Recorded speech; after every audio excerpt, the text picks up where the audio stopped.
operation गर्नलाई यहाँबाट लगेको होइन 3:30 बजीतिर लगेर गएको यहाँबाट अपरेसन गर्नलाई अनि 1 घन्टासम्ममा मुख सुकेछ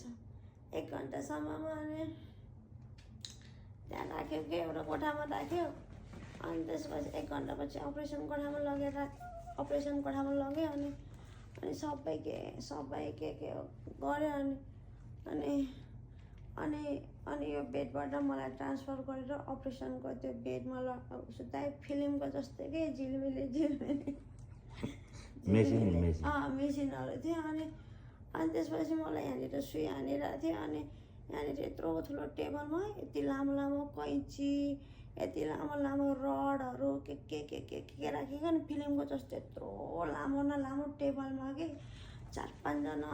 नर्सहरू अनि त्यसपछि अनि यति लामो चक्कु कैँची अनि यति लामो रड थियो अनि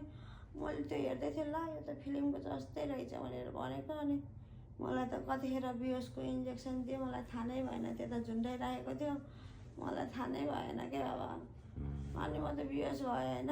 बिहोस भए चाहिँ मलाई थाहा छैन अनि 3 बजे 4 बजे 5, 6, 7 3 घन्टा पछि बस्नु आउँदा त म त फेरि पढ्दै भएको कोठामा पो रहेछन्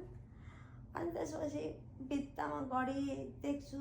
कति बजी अघि त 4:30मा गएको थियो कति बजी 7 बजेको जस्तो देख्छु मेरो आँखाले 7 हो कि होइन नखोज्छु आँखा तिर्मिर मात्रै भएको छ नखोज्छु तिर्मिर मात्रै भएको छ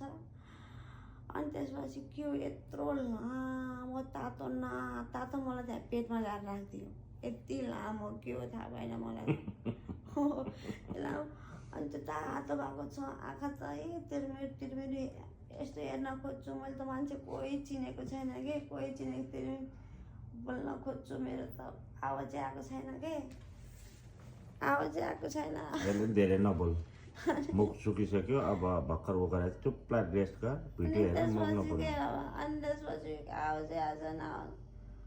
अब मेरो मुख सुकिसक्यो अपरेसन गरेको 4 घन्टा भयो 3:30 देखि